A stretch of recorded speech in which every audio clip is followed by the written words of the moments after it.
잠시 하던 일을 멈추고 이야기에 귀를 기울여 주십시오.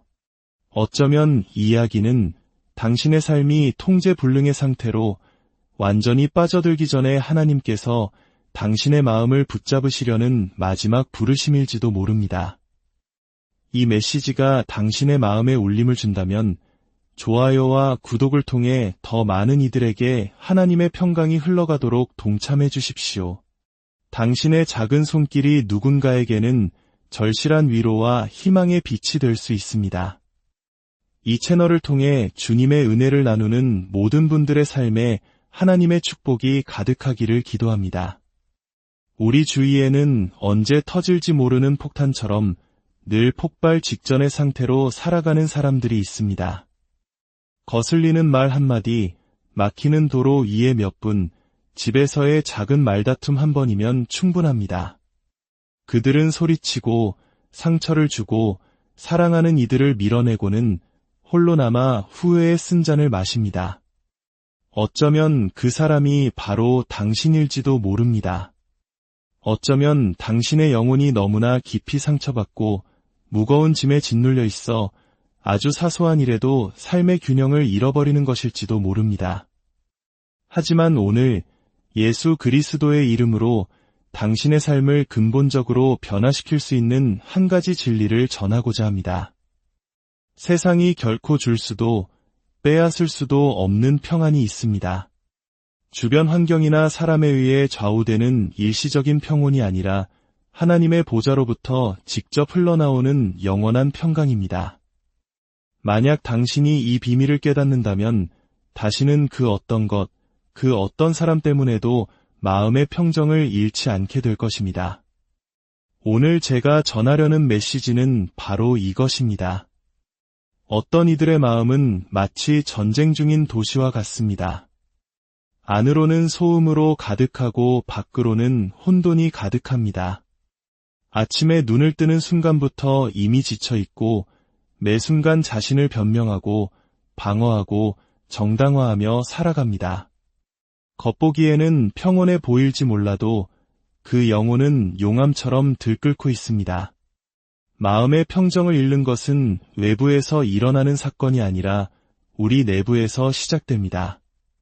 많은 사람들이 성격이 급하다, 기가 세다고 말하는 것은 사실 아직 참된 안식처를 찾지 못한 마음의 상태가 겉으로 드러난 것에 불과합니다. 이것은 단순히 감정 반응을 조절하는 기술의 문제가 아닙니다. 불안의 근원인 영혼 자체가 치유되어야 하는 문제입니다. 진정한 평안을 소유한 사람은 모든 일에 일일이 반응하며 살지 않습니다. 사소한 일에 폭발하지 않습니다. 진정한 평안을 가진 사람은 그 존재 자체로 평안을 전하는 통로가 됩니다. 많은 사람들이 평정심을 유지하기 위해 다양한 방법을 찾습니다. 심호흡 기술, 명상, 긍정 확언과 같은 것들 말입니다. 하지만 그런 노력에도 불구하고 여전히 그들은 외부 자극에 취약하고 감정적으로 불안정한 상태에 머물러 있습니다. 이는 평안이 기술의 문제가 아니라 내면의 변화, 즉 거듭남의 문제이기 때문입니다. 평안의 부재는 고요함의 부재가 아니라 삶의 방향을 잃어버렸다는 신호입니다. 마음이 길을 잃고 영적인 뿌리가 깊이 내리지 못하면 작은 바람에도 쉽게 쓰러지고 사소한 모욕에도 무너지며 작은 좌절에도 균형을 잃게 됩니다. 성경에는 이 진리를 명확하게 보여주는 귀한 이야기가 있습니다.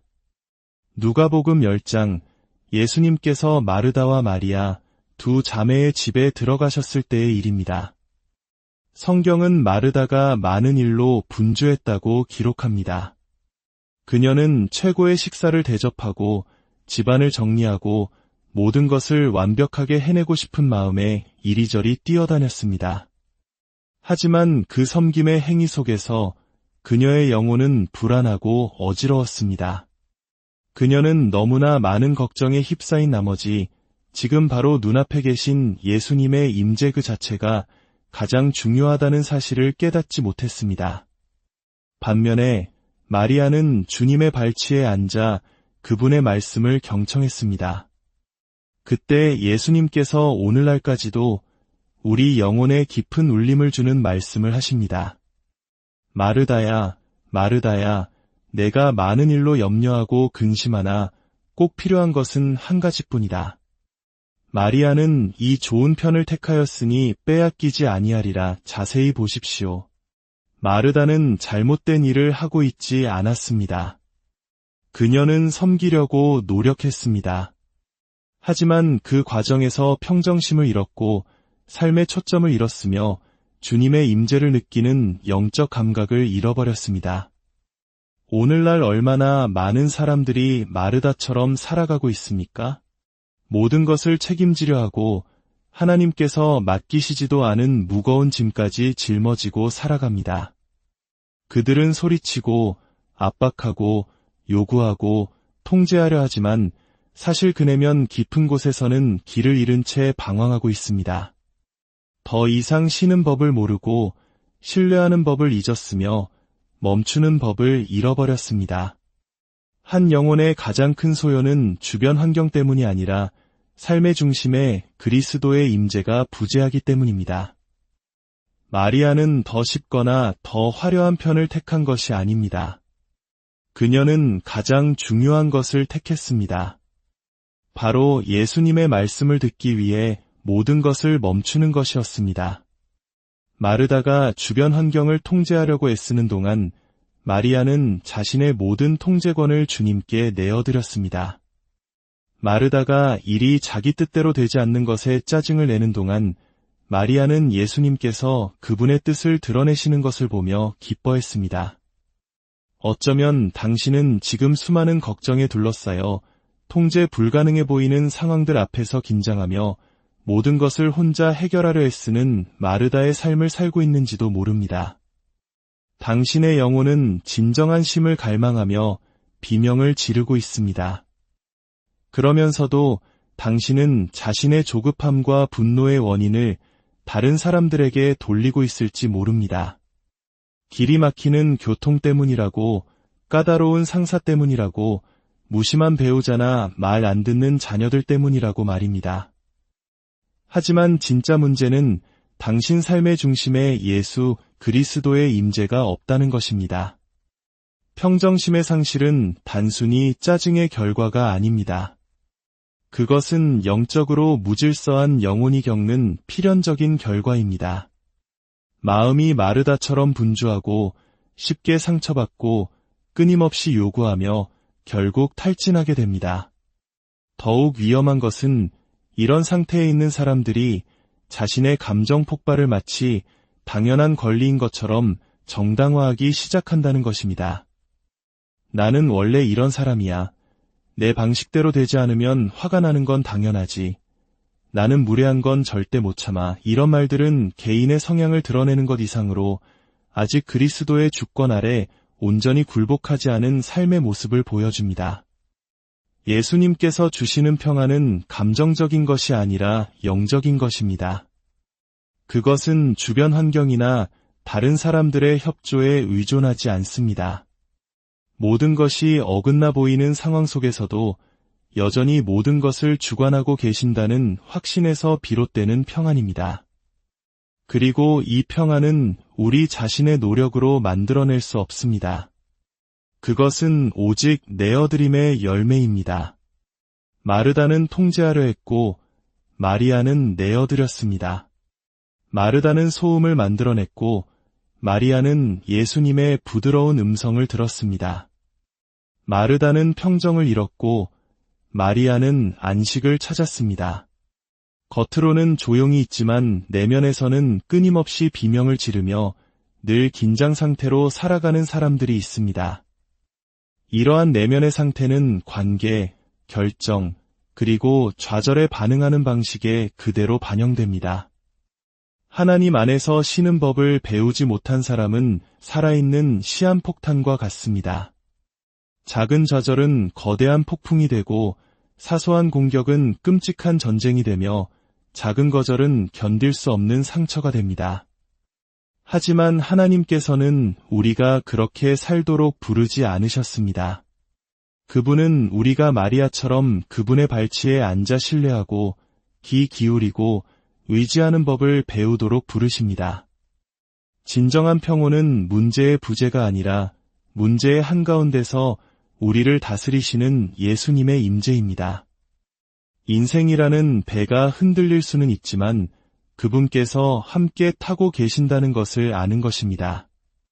폭풍이 아무리 거세게 울부짖어도 그리스도의 음성이 더 크다는 것을 깨닫는 것입니다.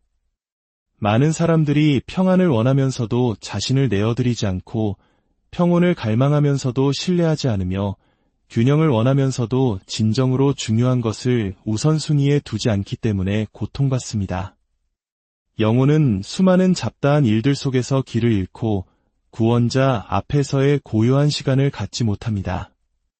오늘 주님께서는 당신을 좋은 편을 선택하라고 부르십니다. 마리아가 했던 것처럼 겉으로 분주하게 뛰어다니는 것을 멈추고 내면의 소리를 잠재우기 시작하라고 부르십니다. 당신이 찾는 평온은 문제의 끝에서 오는 것이 아니라 당신의 삶을 온전히 내어드리는 시작점에서 옵니다. 평안을 찾기 위해 세상이 변할 필요는 없습니다.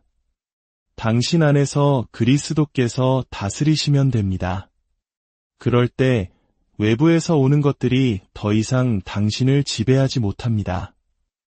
왜냐하면 이제 당신을 다스리는 분이 당신을 둘러싼 그 모든 것보다 크시기 때문입니다. 이것이 세상의 방식과 하나님 나라의 방식의 차이입니다. 세상은 평안을 얻으려면 모든 것을 통제하라고 말합니다. 그러나 하나님 나라는 평안을 얻으려면 모든 것을 내어드리라고 말합니다. 당신이 그렇게 할 때 놀라운 변화가 일어납니다. 영혼이 정렬되고 영이 숨을 쉬며 이전에는 소용돌이치던 마음이 안식을 찾기 시작합니다. 모든 것이 해결되었기 때문이 아니라 가장 좋은 것은 그분과 함께 있는 것이며 그것은 누구도 빼앗을 수 없다는 진리를 깨달았기 때문입니다. 때때로 조급함은 단순히 감정적인 반응이 아니라 더 깊은 영적 무질서, 즉 하나님 안에서의 참된 안식의 부재를 보여주는 가시적인 증상입니다. 마음을 갉아먹는 불안, 결정을 마비시키는 두려움, 주변의 모든 것을 통제하려는 끊임없는 욕구는 아직 주님의 주권에 온전히 굴복하지 않은 영혼의 분명한 신호입니다. 때로는 겉으로 강해 보이는 신앙인이 내면에서는 가장 고통받고 있기도 합니다. 마땅히 제단 위에 내려놓았어야 할 문제들을 자신의 두 손으로 붙들고 버티려 하기 때문입니다. 문제는 외부의 압박이 아니라 우리 안에서 조용히 자라나는 불신앙입니다. 마음이 하나님 안에서 안식하지 못하면 모든 것에 불안해하게 됩니다. 그리고 이런 종류의 불안은 말과 행동, 태도에서 조급함으로 흘러나옵니다.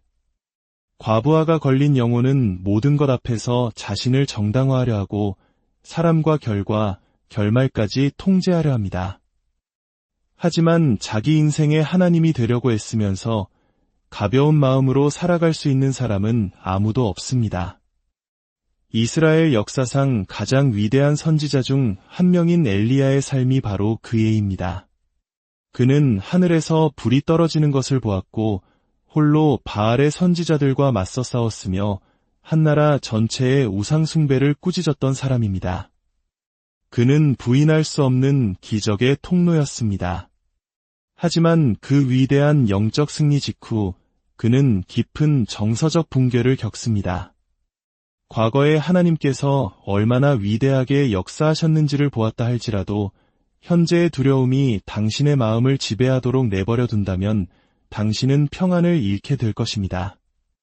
열왕기상 19장에서 엘리야는 홀로 광야로 도망칩니다.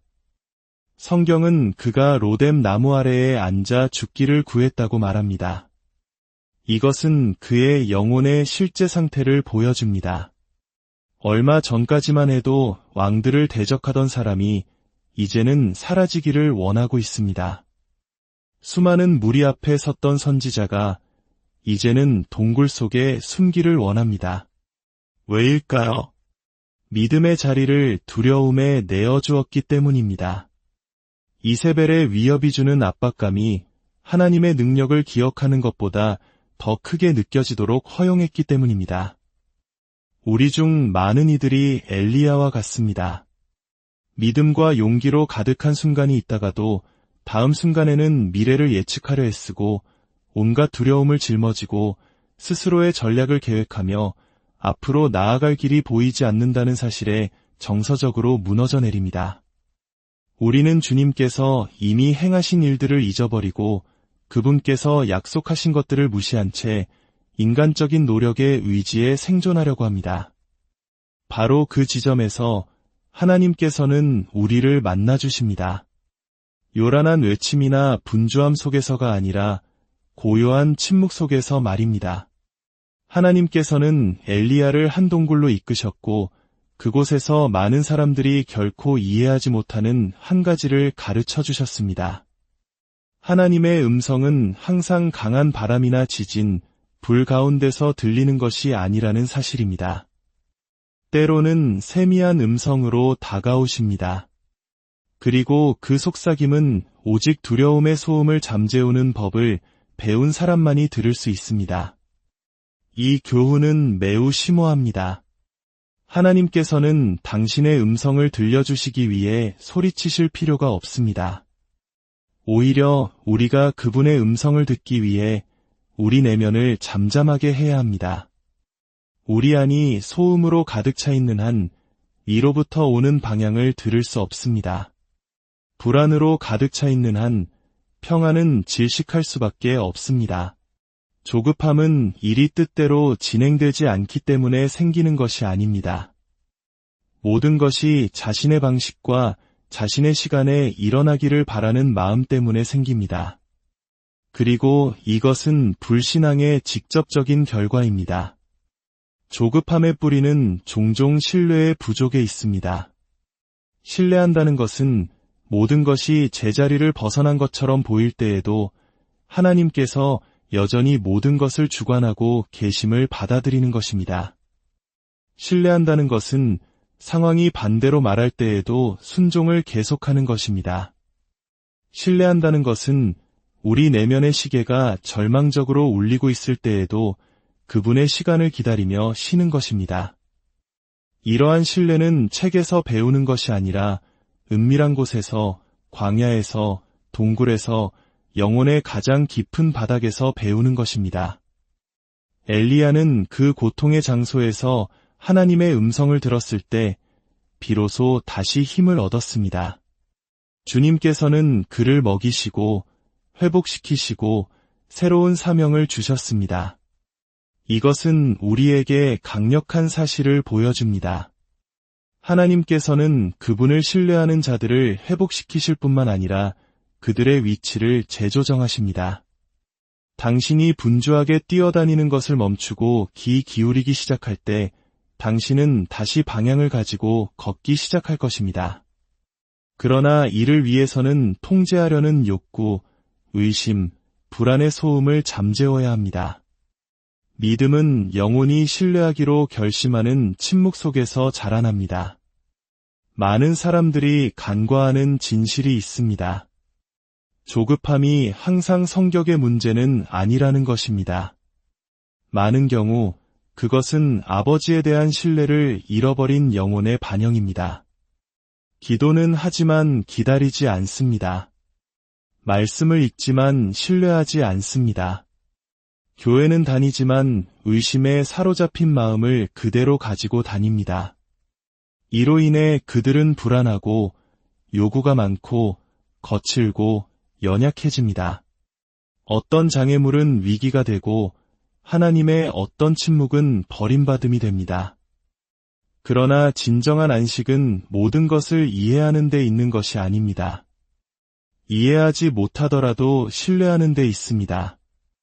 보이지 않더라도 기다리는 데 있습니다. 논리가 안 된다고 말할 때에도 믿는 데 있습니다. 믿음은 기다림을 없애는 것이 아니라 기다림을 예배로 변화시킵니다. 왜냐하면 하나님을 신뢰하는 사람은 문제를 해결하기 위해 달려가는 것이 아니라 그분의 발 앞으로 달려가기 때문입니다. 당신은 지금 한계에 다다랐을지도 모릅니다. 모든 사람과 모든 것을 통제하려고 노력했을 것입니다. 당신의 방식대로 해결하려 했고, 답을 강요했으며, 행동을 요구했고, 소리쳤고, 비난했고, 지쳤고, 이제는 완전히 탈진한 상태일지도 모릅니다.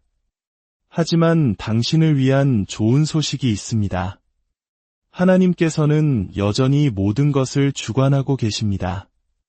당신이 인내심을 잃었을 때에도 그분은 다스림을 잃지 않으셨습니다.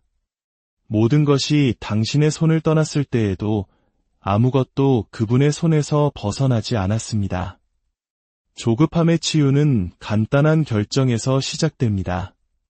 하나님 안에서 쉬는 것입니다. 당신에게 통제권이 없으며 그럴 필요도 없다는 것을 인정하는 것입니다. 불안은 문제를 해결하는 것이 아니라 병들게 할 뿐이며, 두려움은 인도하는 것이 아니라 혼란스럽게 할 뿐이며, 서두름은 가까워지게 하는 것이 아니라 방해할 뿐이며, 평정을 유지하는 유일한 방법은 결코 아무것도 지배력을 잃지 않으시는 하나님의 발 앞에 자신을 던지는 것임을 인정하는 것입니다. 엘리야는 동굴에서 그것을 배웠고, 당신은 지금 배울 수 있습니다. 두려움을 잠재우고 영혼을 침묵시키고 여전히 말씀하시는 그 음성을 들으십시오. 내가 여기 있다. 두려워하지 말라.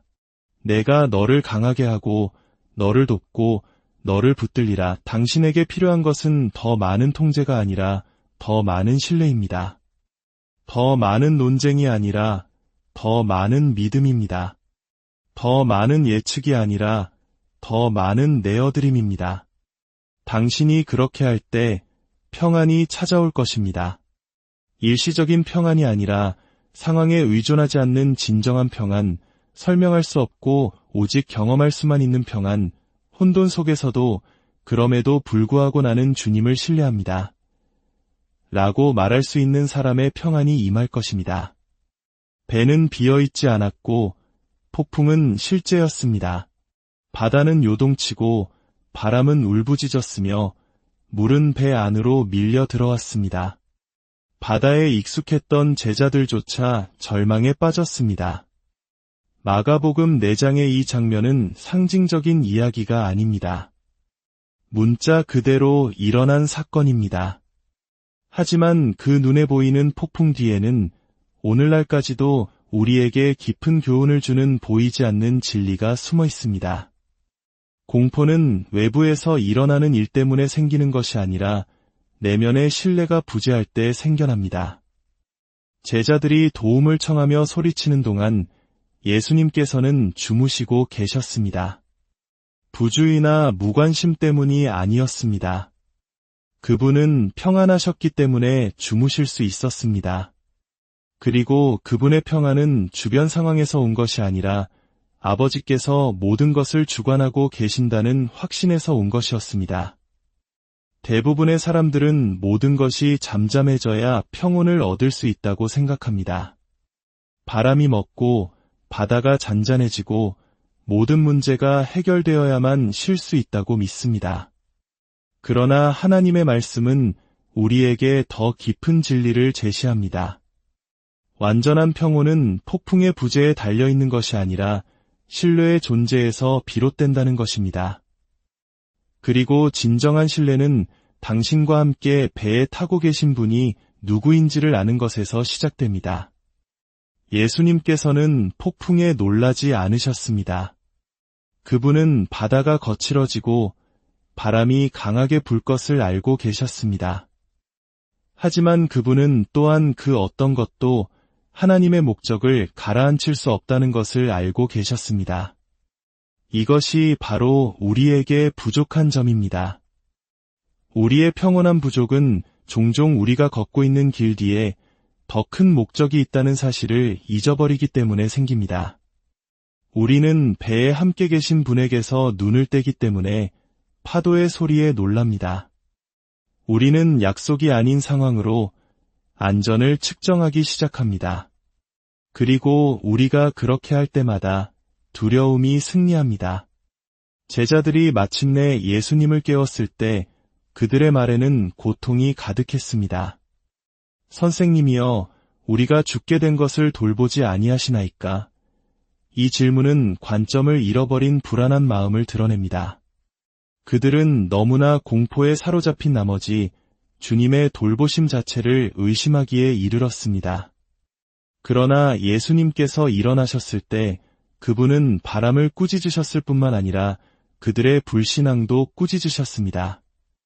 어찌하여 이렇게 무서워하느냐? 너희가 어찌 믿음이 없느냐? 이것은 오늘날 끊임없는 긴장 속에서 살아가는 많은 마음에 하나님께서 하시는 질문입니다. 당신의 믿음은 어디에 있습니까? 당신의 평안은 무엇에 기반을 두고 있습니까? 만약 당신의 믿음이 상황에 있다면 당신은 제자들처럼 허둥대고 즉각적으로 반응하며 절망적으로 살아갈 것입니다. 그러나 당신의 믿음이 바람과 파도를 다스리시는 하나님께 있다면 당신은 폭풍 속에서도 잠자는 법을 배우게 될 것입니다. 이것은 태만이 아니라 신뢰입니다. 예수님께서 주무실 수 있었던 것은 자신이 누구이며 누가 자신을 보내셨으며 자신의 때가 아직 끝나지 않았음을 아셨기 때문입니다. 예수님의 평안은 아버지의 뜻과의 일치에서 비롯되었습니다. 그리고 이것이 많은 사람들이 알지 못하는 열쇠입니다. 진정한 평온은 우리가 하나님의 뜻의 중심에 있다는 확신을 가질 때 생겨납니다. 세상이 무너져 내린다 할지라도 당신이 하나님께서 두신 곳에 있다면 당신은 쉴 수 있습니다. 많은 사람들이 목적의식을 잃고 즉각적인 결과로 삶을 측정하며 순간의 편안함으로 하나님의 돌보심을 평가하기 때문에 공포 속에서 살아갑니다. 그래서 어떤 위협은 견딜 수 없게 되고 어떤 위기는 절망이 됩니다. 그러나 주님께서는 결코 폭풍이 없을 것이라고 약속하지 않으셨습니다. 그분은 폭풍 속에서의 함께하심을 약속하셨습니다. 그리고 그분의 임재는 모든 것을 변화시킵니다. 말씀에 따르면 예수님께서 일어나 바람을 꾸짖으시자 바다가 잠잠해졌습니다. 하지만 그 전에 그분은 주무시고 계셨습니다. 그리고 이 세부 사항은 많은 사람들이 인식하는 것보다 더 강력합니다. 모든 것이 요동치는 동안 예수님께서 평안하셨다는 사실은 진정한 평안이 상황에 달려있지 않다는 것을 보여줍니다. 그것은 감각이 반대로 소리칠 때에도 온전히 신뢰하기로 하는 영적인 결정입니다. 많은 사람들이 여기서 넘어집니다. 신뢰하고 싶어 하지만 모든 것이 이해될 때에만 신뢰합니다. 모든 것이 해결될 때에만 쉽니다. 신호가 좋을 때에만 평온을 유지합니다. 그러나 믿음은 모든 것이 명확할 때 신뢰하는 것이 아니라 모든 것이 어두울 때 신뢰하는 것입니다. 내가 사망의 음침한 골짜기로 다닐지라도 해를 두려워하지 않을 것은 주께서 나와 함께 하심이라 라고 말하는 것입니다. 이것이 배가 흔들릴 때에도 쉬게 하는 믿음입니다. 인생은 폭풍을 가져올 것입니다. 그것은 확실합니다. 상실, 고통, 불확실성의 순간이 있을 것입니다. 그러나 그리스도를 영혼의 다으로 삼은 사람은 절망하지 않습니다. 울 수도 있고 슬퍼할 수도 있지만 무너지지는 않습니다. 왜냐하면 바람과 바다의 주인이 거기 계시며 그분은 자기 백성을 버리지 않으신다는 것을 알기 때문입니다. 많은 사람들이 이 평온을 누리지 못하는 이유는 아직 자기 삶의 주도권을 예수님께 내어드리지 않았기 때문입니다. 여전히 자신의 힘으로 노를 저으려 하고 혼돈 속에서 명령을 외치며 자신의 손으로 바다를 통제할 수 있다고 생각합니다. 그러나 영혼은 배의 진정한 선장이 누구인지를 인정할 때에만 안식합니다. 당신의 평온은 당신의 신뢰의 크기만큼, 그리고 당신의 신뢰는 당신의 내어드림의 크기만큼일 것입니다. 하나님을 신뢰한다고 말하면서 아직 그분께 통제권을 넘겨드리지 않았다면 아무 소용이 없습니다. 많은 사람들이 하나님께서 폭풍을 잠잠하게 해주시기를 원하지만 그분께서 배를 인도하시기를 원하지는 않습니다. 평안은 원하지만 방향을 포기하고 싶어 하지는 않습니다. 예수님께서는 진정한 믿음이 모든 것이 위협적으로 보일 때에도 쉼을 허락한다는 것을 보여주셨습니다. 그리고 이것은 수동성이 아니라 적극적인 믿음입니다. 그분께서 우리가 저편으로 건너갈 것이라고 약속하셨다면 중간에 아무것도 우리를 가라앉힐 수 없다고 말하는 믿음입니다. 무슨 일이 일어나고 있는지 이해할 수는 없지만 누가 나와 함께 계신지는 안다고 말하는 믿음입니다. 답을 요구하지 않고 그분의 임재에 매달리는 믿음입니다. 그리고 제가 당신을 초대하는 것은 바로 이 믿음의 삶입니다. 상황이 아닌 구원자에 의존하는 믿음, 이기에 맞서는 방식을 변화시키는 믿음, 주변의 모든 것이 당신을 절망으로 부를 때 평온을 유지할 용기를 주는 믿음입니다. 왜냐하면 비밀은 폭풍의 끝에 있는 것이 아니라 당신과 함께 배에 타고 계신 분에게 있기 때문입니다. 당신이 이것을 인식할 때 당신 안에서 무언가 변화합니다. 당신은 파도와 싸우는 것을 멈추고 선장을 신뢰하기 시작합니다. 바람을 향해 소리치는 것을 멈추고 잠잠케 하시는 그 음성을 듣기 시작합니다. 그리고 비가 계속 내릴지라도 당신의 마음은 더 이상 가라앉지 않습니다. 왜냐하면 내면을 다스리는 평안, 설명할 수 없고 오직 살아낼 수만 있는 평온, 예수님이 여기 계시니 나는 쉴 수 있다는 암에서 비롯되는 안전함이 있기 때문입니다. 육신의 힘으로 분노를 통제하려는 것은 두 손으로 강물을 막으려는 것과 같습니다. 잠시는 막을 수 있을지 몰라도 곧 자신의 무능함 속에 빠져들게 됩니다. 많은 사람들이 이 좌절의 순환 속에서 살아갑니다. 다시는 화내지 않겠다고 약속하고 스스로에게 다짐합니다. 억지로 침묵하고 10가지 세어보지만 결국에는 폭발하고 맙니다. 이것은 영적인 문제를 인간적인 방법으로 해결하려고 하기 때문에 일어나는 일입니다. 육신으로 육신을 이기려 하지만 하나님의 말씀은 분명합니다. 절제는 의지력에서 나오는 것이 아니라 성령의 임재에서 나옵니다. 갈라디아서 5장 22대 23절은 성령의 열매를 나열하는데 그중 하나가 바로 절제입니다. 이것은 감정의 통제, 도발 앞에서의 평온, 말의 온유함이 모두 인간의 성취가 아니라 내면 변화의 증거임을 보여줍니다. 성령께서 우리 안에 새로운 본성을 만들어내고 계시다는 신호입니다. 이것이 근본적인 차이입니다. 세상은 억누르라고 가르치지만 성령께서는 변화되라고 가르치십니다. 성경에는 이 진리를 극적이면서도 깊이 있게 보여주는 모세의 이야기가 있습니다. 그는 땅 위의 모든 사람보다 온유한 자로 묘사되었습니다. 모세는 하나님의 영광을 누구보다 깊이 알았고 주님과 얼굴을 마주하여 대화했으며 어려운 백성을 믿음과 순종, 인내로 광야에서 이끌었습니다. 그러나 그런 그조차도 한순간의 감정 통제 실패로 분노로 행동했고 그로 인해 약속의 땅에 들어가지 못하게 되었습니다. 민수기 20장에서 백성은 또다시 불평하고 비판했습니다. 하나님께서는 모세에게 바위에게 말하여 물을 내라고 명령하셨습니다. 그러나 백성의 말에 상처받고 분노에 휩싸인 모세는 지팡이로 바위를 2번 내리쳤습니다. 하나님께서는 무리 앞에서 모세의 리더십을 존중하셨고 물은 솟아났습니다. 그러나 그 후에 그를 엄중하게 책망하셨습니다. 백성 앞에서 하나님의 거룩함을 드러내지 않았기 때문에 모세는 수년 동안 기다려온 그 땅에 들어가지 못할 것이라고 하셨습니다. 이 장면은 충격적입니다. 왜냐하면 한 번의 생각 없는 반응이 얼마나 깊은 결과를 낳을 수 있는지를 보여주기 때문입니다. 모세는 구원을 잃지는 않았지만 한순간의 분노 때문에 위대한 축복을 잃었습니다. 이것은 우리에게 문제가 감정을 느끼는 것 자체에 있는 것이 아니라 그 감정을 복종시키지 않는 데 있음을 가르쳐 줍니다. 하나님께서는 당신이 다시는 분노, 슬픔, 의분을 느끼지 않기를 요구하지 않으십니다.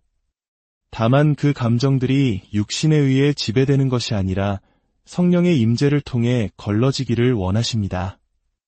바로 이 지점에서 많은 신앙인들이 넘어집니다.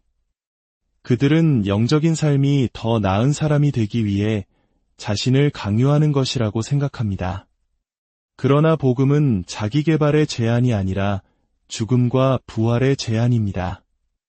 성령께서 사시기 위해서는 육신이 죽어야 합니다. 새 사람이 형성되기 위해서는 옛사람이 십자가에 못 박혀야 합니다. 이것은 좋은 의도로 이루어지는 것이 아니라 매일의 내어드림으로 이루어집니다. 하나님께서는 당신이 기계처럼 감정을 억누르기를 기대하지 않으십니다. 그분은 그 감정의 근원을 변화시키기를 원하십니다. 분노를 일으키는 상처를 치유하고 소리치는 두려움을 다루며 요구하는 자아를 다스리기를 원하십니다. 영적인 자제력은 영혼의 근육 운동이 아닙니다. 그것은 그리스도께서 우리 안에서 왕이 되실 때 생겨나는 평온입니다. 그것은 육신의 노력이 아니라 성령의 내주하심의 열매입니다. 흉내낼 수 없는 평온, 가장할 수 없는 평화, 억지로 만들어낼 수 없는 다스림이 있습니다. 그것은 마음이 완전히 내어드릴 때에만 자라는 열매입니다.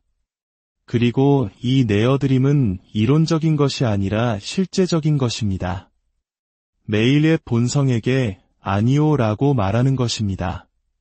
소리치고 싶을 때 침묵을 선택하는 것입니다. 반응하고 싶을 때 기도하는 것입니다. 교만이 공격하고 싶을 때 물러서는 것입니다.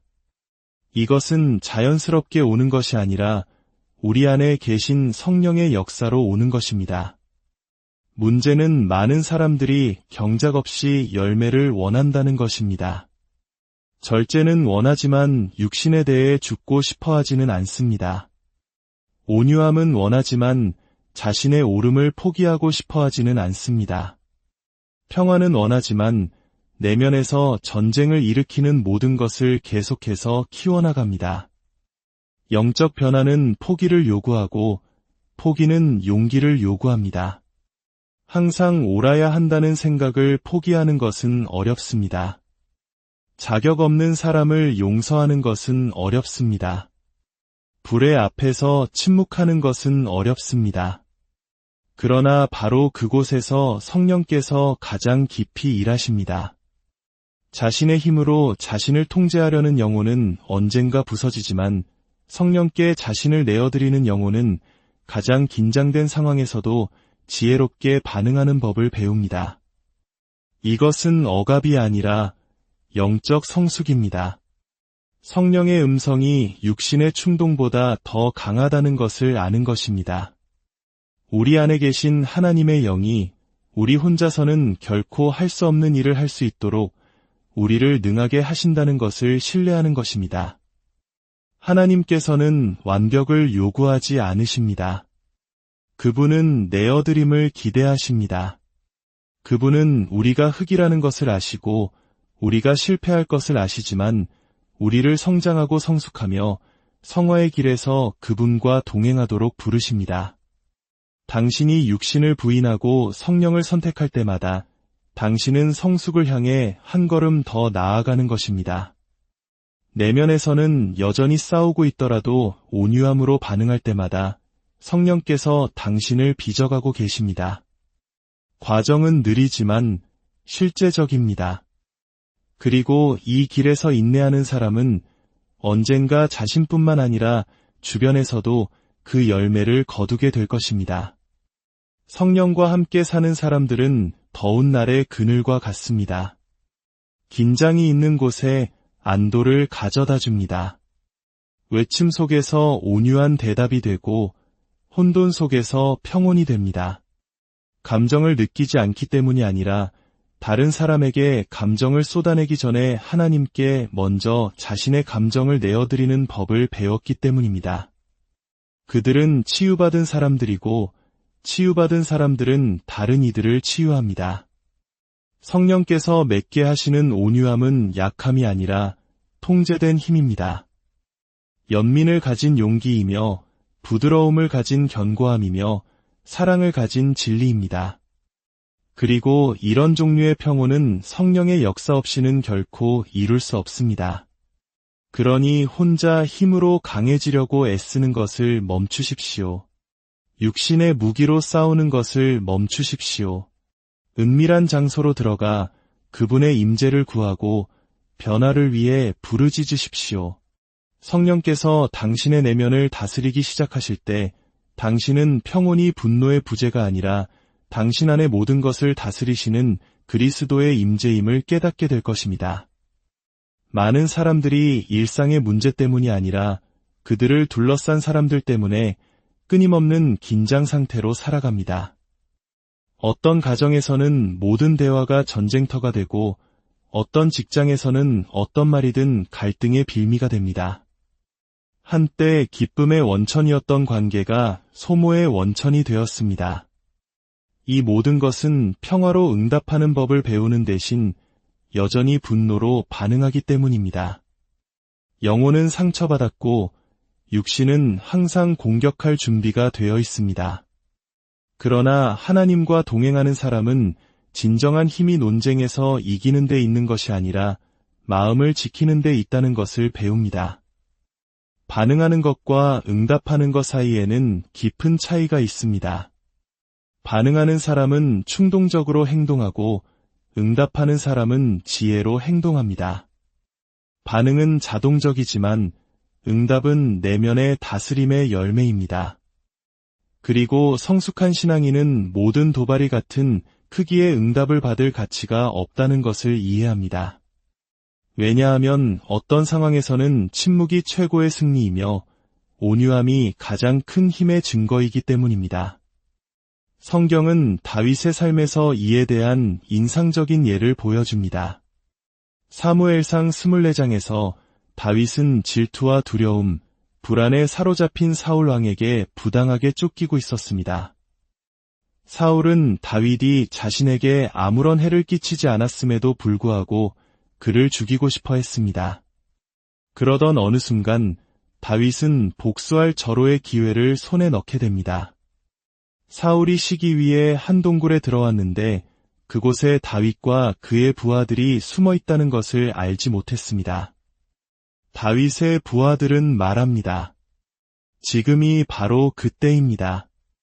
주님께서 당신의 원수를 당신의 손에 넘겨주셨습니다. 그러나 다윗은 어떻게 합니까? 그는 조용히 다가가 사울의 옷자락만 자릅니다. 그리고는 그렇게 한 것만으로도 마음의 가책을 느낍니다. 상처를 입히는 대신 그는 살려줍니다. 복수하는 대신 그는 용서합니다. 개인적인 정의를 자기 손으로 취하는 대신 그는 상황을 하나님께 맡깁니다. 그리고 사울이 동굴을 나갔을 때 다윗은 자신을 드러내며 말합니다. 보십시오. 제가 왕을 죽일 수도 있었지만 그렇게 하지 않았습니다. 저는 주님의 기름 부음 받은 자에게 손을 대지 않을 것이기 때문입니다. 이 태도는 소수만이 하는 영적 위대함을 드러냅니다. 다윗은 분노로 반응할 인간적인 이유가 충분히 있었음에도 불구하고 하나님 앞에서 자신의 온전함을 지키는데 더 큰 목적이 있음을 이해했습니다. 그는 사울을 해치는 것이 순간의 안도를 줄지는 모르지만 자신의 양심과 부르심을 더럽힐 것이라는 것을 알았습니다. 그는 평화를 선택했고 명예를 선택했으며 자신을 좇는 사람의 수준으로 내려가지 않기를 선택했습니다. 이 교훈은 우리에게 시급합니다. 왜냐하면 우리는 종종 큰 문제 때문이 아니라 사소한 도발 때문에 평정을 잃기 때문입니다. 거슬리는 말 한마디, 무례한 몸짓, 공격적인 말투에 우리는 자신도 모르게 반응의 독에 오염되도록 내버려 둡니다. 우리에게 상처를 주는 사람과 같아집니다. 겉으로 자신을 방어하려 애쓰다가 내면의 균형을 잃어버립니다. 그러나 하나님으로부터 오는 평안은 보이지 않는 갑옷과 같습니다. 그것은 공격을 막지는 못하지만 그 공격이 우리를 부패시키는 것을 막습니다. 잠언 15장 1절은 말합니다. 유순한 대답은 분노를 쉬게 하여도 과격한 말은 노를 격동하느니라. 이것은 실용적인 지혜 이상으로 영적인 원리입니다. 당신이 어떻게 응답하느냐가 불을 지필지 아니면 불을 끌지를 결정합니다. 그리고 종종 당신은 다른 사람을 바꿀 필요가 없습니다. 당신은 당신의 영을 보호해야 합니다. 왜냐하면 당신이 들어가면 이기더라도 지는 싸움이 있기 때문입니다. 평화를 잃고 간증을 잃고 임재를 잃습니다. 그 어떤 승리도 그만한 가치가 없습니다. 빌리 그레이엄은 자신을 미워하는 사람을 미워하는 것은 누구나 할 수 있지만 자신을 좇는 사람을 사랑하는 것은 그리스도의 은혜를 아는 사람만이 할 수 있다고 말했습니다. 이 사랑은 감정이 아니라 결정입니다. 세상에게는 의미가 없지만 하나님 나라에서는 모든 의미가 있는 선택입니다. 하나님께서 마지막 행동을 하시도록 마지막 말을 포기하는 것입니다. 비겁함 때문이 아니라 확신 때문에 도발 앞에서 침묵하는 것입니다. 다른 사람이 자격이 있기 때문이 아니라 당신이 원한의 무게를 지고 싶지 않기 때문에 용서하는 것입니다. 우리 믿음의 가장 큰 시험 중 일부는 어려운 관계 속에 있습니다. 교회에서 찬양하기는 쉽습니다. 방에서 기도하기는 쉽습니다. 위기에 처한 가정에서 평화를 유지하는 것은 어렵습니다. 매일 당신을 도발하는 사람에게 부드러움으로 응답하는 것은 어렵습니다. 상대방이 당신에게 상처만 줄 때 계속 사랑하는 것은 어렵습니다. 그러나 바로 그 순간에 성령께서 가장 많이 드러나십니다. 왜냐하면 성령의 열매는 육신이 통제권을 잡으려고 소리칠 때, 그리고 당신이 십자가를 선택할 때 가장 분명하게 보이기 때문입니다. 그리스도와 동행하는 사람은 모든 논쟁에서 이길 필요가 없으며 누구에게도 아무것도 증명할 필요가 없으며 같은 방식으로 응답할 필요가 없다는 것을 이해합니다. 왜냐하면 주님을 신뢰하는 사람은 모든 모욕을 그분의 손에 맡기기 때문입니다. 이것은 약함이 아니라 지혜입니다. 하나님은 유로운 재판관이십니다. 그분은 보시고 아시고 모든 것을 아십니다. 그리고 당신이 평화로 응답하기를 선택할 때 당신은 그분께서 당신을 위해 일하실 길을 열어드리는 것입니다. 신앙생활의 가장 해방적인 진리 중 하나는 이것입니다. 당신은 모든 것으로부터 자신을 방어할 의무가 없습니다. 당신의 영혼을 희생할 가치가 없는 싸움이 있습니다. 당신의 에너지를 쏟을 가치가 없는 도발이 있습니다. 아무것도 세우지 못하는 논쟁이 있습니다. 때로는 가장 큰 영적 성숙은 물러서는 법을 아는 것, 침묵하는 법을 아는 것, 기다리는 법을 아는 것입니다. 당신이 평온하게 응답할 때 당신은 증오의 순환을 끊고 갈등의 흐름을 멈추며 벽이 아닌 다리가 됩니다. 이것은 불의 앞에서 수동적이 되는 것을 의미하지 않습니다. 불의가 당신의 마음에 들어오지 못하게 하는 것을 의미합니다. 하나님으로부터 오지 않은 것을 영에 담지 않는 것을 의미합니다. 보물처럼 당신의 평화를 지키는 것을 의미합니다. 왜냐하면 평화로운 영혼은 하나님의 음성을 명확하게 들을 수 있지만 동요하는 영혼은 자신의 교만의 메아리만 듣기 때문입니다. 독성 관계에 대한 진정한 해결책은 자동적인 단절이나 감정적인 폭발이 아닙니다. 그것은 은혜로 응답하는 지혜입니다. 사울 앞에서 다윗처럼 행동할 용기입니다. 하나님께서 당신보다 더 잘 방어하실 수 있다는 신뢰이며 어떤 논쟁에서 이기는 것보다 마음을 깨끗하게 유지하는 것이 더 중요하다는 믿음입니다. 하나님으로부터 오는 평안은 연약하지 않고 견고하며 회피하지 않고 성령에 의해 인도됩니다. 그리고 이 평화로 응답하는 법을 배우는 사람은 주변에서 변화를 보기 시작합니다.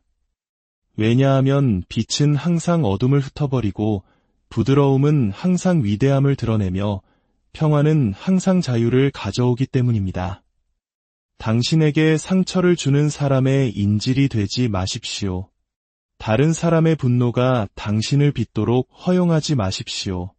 성령에 의해 빚어지십시오. 그리고 당신 주변에 아무도 변하지 않더라도 당신 안에서 강력한 무언가가 변할 것입니다. 당신은 원수들 앞에서도 그리스도의 사랑에 살아있는 증인이 될 것입니다. 마음이 쓰레기로 가득 차 있을 때 평화롭게 사는 사람은 아무도 없습니다. 문제는 단지 우리 주변에서 일어나는 일이 아니라 우리가 우리 안에 무엇이 들어오도록 허용하느냐입니다. 많은 사람들이 왜 그런지 이해하지 못한 채 불안하고 동요하고 짜증내며 살아갑니다. 그들은 과부하를 느끼지만 매일 영혼을 독살하는 모든 것으로 영혼을 먹이고 있다는 것을 깨닫지 못합니다. 부정적인 목소리에 둘러싸인 마음의 평화는 없습니다. 독을 흡수하는데 익숙해진 마음의 안식은 없습니다. 예수님께서는 마음에 가득한 것을 입으로 말함이라 라고 직접적으로 말씀하셨습니다. 이것은 단지 말에 대한 관찰이 아니라 깊은 영적인 경고입니다. 우리에게서 나오는 것은 그 안에 축적된 것의 반영입니다.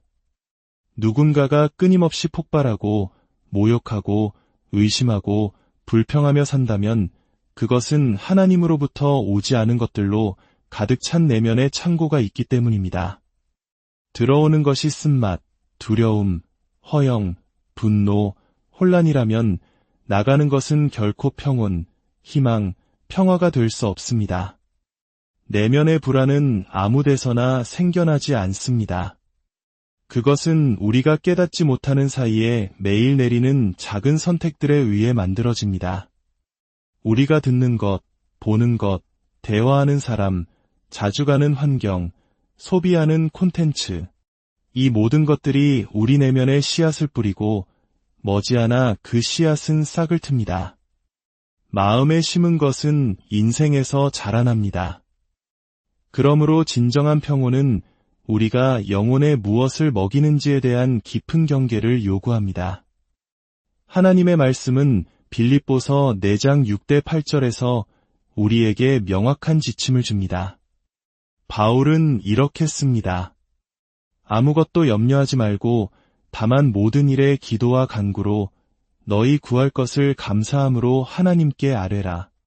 그리하면 모든 지각에 뛰어난 하나님의 평강이 그리스도 예수 안에서 너희 마음과 생각을 지키시리라. 그리고 그는 계속해서 말합니다.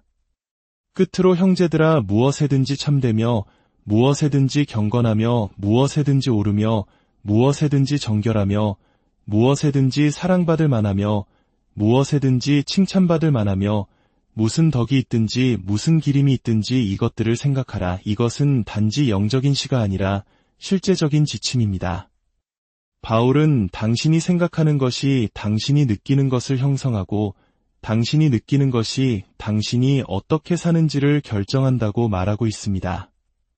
만약 당신의 마음이 더럽고 왜곡되고 부정적이고 혼란스러운 것에 잠겨 있다면 당신의 마음이 평화를 낳을 것이라고 기대하지 마십시오. 마음은 훈련되고 정화되고 영원한 진리에 의해 인도되어야 합니다. 그리고 이것은 결정을 요구합니다. 하나님께서 당신 안에 세우고자 하시는 평온을 훔쳐가는 모든 것에 자발적으로 노출되는 것을 멈추기를 요구합니다. 많은 사람들이 육체적인 노력을 하지 않았음에도 불구하고 지쳐서 사는 이유가 바로 이것입니다. 마음이 전쟁 중입니다. 마음은 저주받은 말, 부패한 이미지, 부당한 비교, 그리고 눈이 매일 흡수하는 도달할 수 없는 기준들에 의해 만들어진 전투로 가득 차 있습니다. 현대 생활은 자극으로 과부하되었지만 진실은 텅 빈 세대를 만들어냈습니다. 그리고 이런 환경에서 성결을 생활 양식으로 선택하지 않는 한 영적인 평화는 거의 불가능해집니다. 영혼은 강과 같습니다.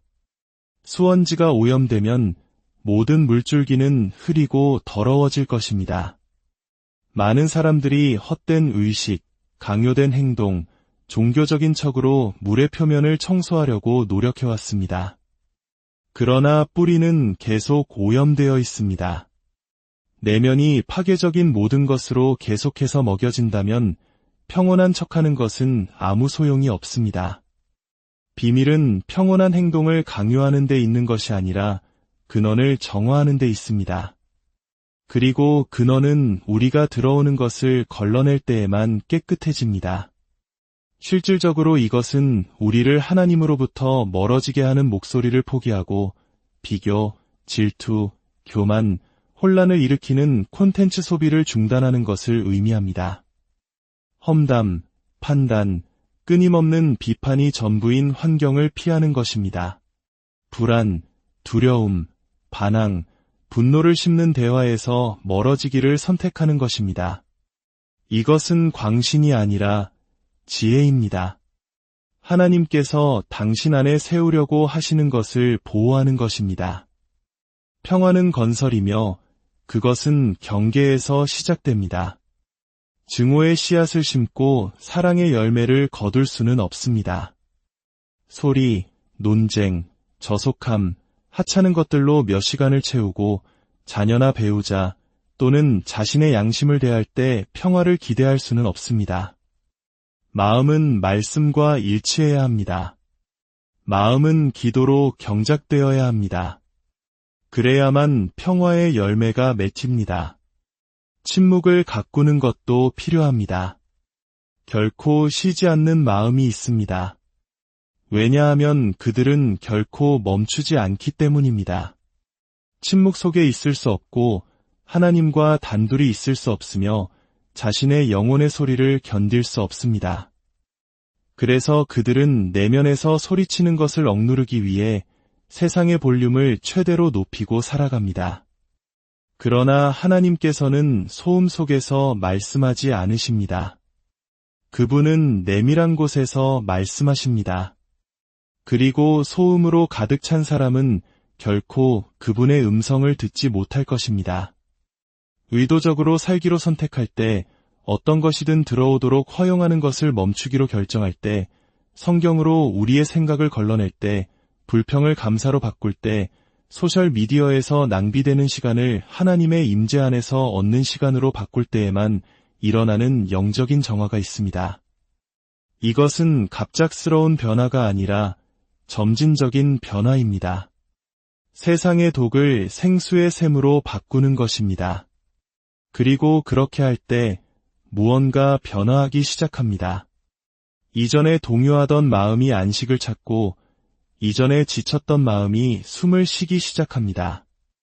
이전에 비판으로 가득 찼던 말이 은혜로 가득 차게 됩니다. 사람들을 대하는 태도가 가벼워지고 삶에 대한 시각이 바뀝니다. 왜냐하면 수원지가 깨끗하면 강이 맑게 흐르고 내면이 정화되면 외면이 변화하기 때문입니다. 이것이 예수님께서 약속하신 평화입니다. 인공적인 평화나 심리적인 기술이 아니라 존재, 즉 마음과 생각을 지키는 성령의 임재입니다. 그러나 그분께서 거하시기 위해서는 땅이 깨끗해야 합니다.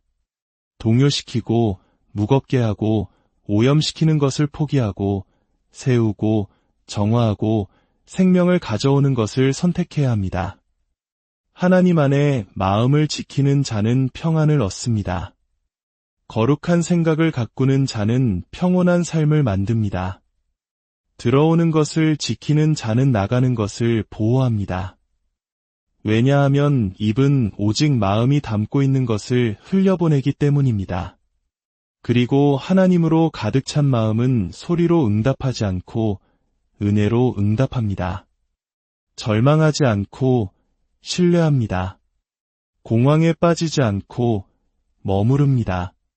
왜냐하면 그들은 비밀을 배웠기 때문입니다. 진정한 평온은 수원지의 순수함에서 비롯되며 그 수원지가 그리스도시라면 결코 마르지 않습니다.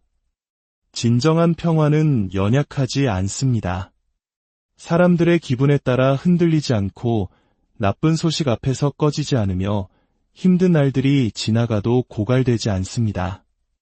진정한 평화는 견고하고 깊으며 세상이 접근할 수 없는 곳, 즉 그리스도께서 거하시는 마음에서 비롯됩니다. 예수님께서 내면의 주인이 되실 때 영혼은 더 이상 외부의 안정성에 의존하지 않습니다. 왜냐하면 평온의 원천이 상황에 있는 것이 아니라 임재에 있기 때문입니다. 우리는 소음, 갈등, 서두름, 분노로 특징 지어지는 세대에 살고 있습니다. 소셜미디어는 소리치고 거리는 스트레스로 메아리치며 가정은 종종 긴장의 장이 됩니다. 사람들은 상처받고 폭발하고 다치고 반응할 준비가 된 채 내면으로 무장하고 다닙니다. 그리고 이 보이지 않는 전쟁의 세상에서 하나님께서는 평화의 대사가 될 남성과 여성을 찾고 계십니다. 혼돈 속에서 평온하게 걷는 사람들, 집단적인 절망에 휩쓸리지 않는 사람들, 폭풍에 둘러싸여 있더라도 하늘의 평온을 품고 있는 사람들입니다. 빌립보서 4장 7절은 말합니다. 그리하면 모든 지각에 뛰어난 하나님의 평강이 그리스도 예수 안에서 너희 마음과 생각을 지키시리라. 지각을 뛰어넘는다는 것은 즉 이성적이거나 논리적인 것이 아니라 영적이고 초자연적이라는 것입니다. 설명할 수 없고 오직 상황에 의존하는 것을 멈추고 하나님의 충족하심을 전적으로 신뢰하게 된 사람들만이 살아내고 경험할 수 있는 평화입니다. 그리고 이런 종류의 평화는 강한 자를 위한 상이 아니라 내어드린 자를 위한 선물입니다. 이 평화는 고통의 부재 때문에 흔들리지 않는 것이 아니라 예수님의 임재 때문에 흔들리지 않습니다. 그리고 그것은 모든 것이 무너지는 순간에 바로 더 큰 힘으로 드러납니다. 스데반이 그랬습니다. 사도행전 7장에서 우리는 성령이 충만하고 담대하게 설교하며 끝까지 충실했던 한 남자를 봅니다. 그는 박수치는 군중 앞에 서 있지 않았습니다. 그를 죽일 준비가 된 분노한 무리 앞에 서 있었습니다. 그럼에도 불구하고 그의 얼굴은 천사의 얼굴처럼 빛났습니다. 돌이 날아오는 동안 그의 눈은 하늘에 고정되어 있었습니다. 죽음이 다가오는 동안 그의 마음은 용서로 가득 차 있었습니다. 이것은 자연스러운 것이 아닙니다.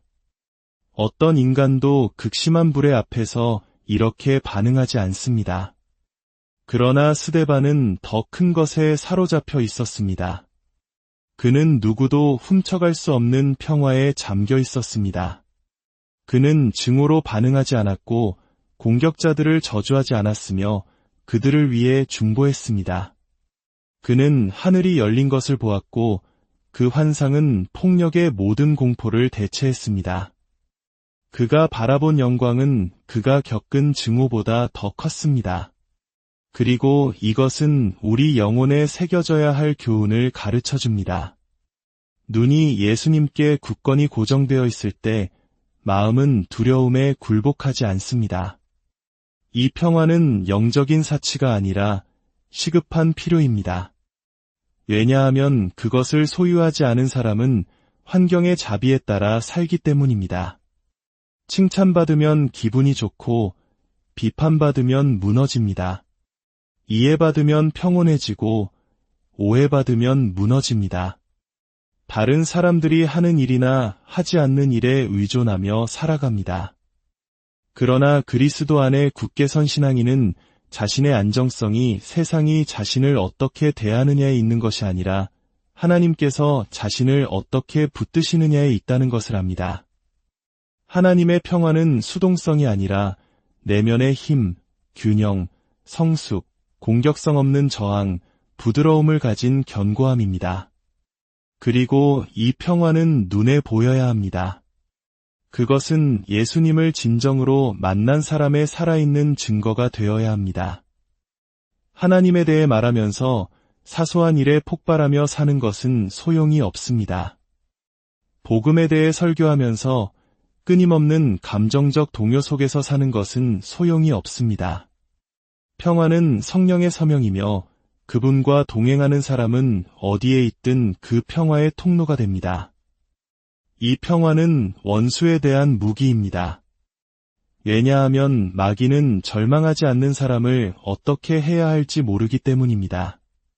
그는 당신을 짜증나게 하고 도발하고 지치게 하려고 하지만 하나님께 닻을 내린 마음을 만날 때 그의 공격은 효과를 잃습니다. 평온은 지옥을 당황하게 합니다. 신뢰하는 침묵은 1000번의 절망의 외침보다 더 강력합니다. 믿음에서 비롯되는 평온은 의심, 모욕, 교만의 모든 불화살에 대한 방패입니다. 세상에는 통제, 관심, 권력을 위한 전쟁이 있지만 하나님 나라는 평화를 만드는 자들에 의해 세워집니다.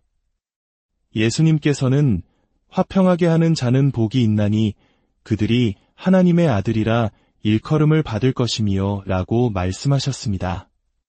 화평하게 하는 자는 갈등을 피하는 사람이 아니라 올바른 영으로 갈등에 들어가는 사람입니다. 불에 장작을 더하지 않는 사람입니다.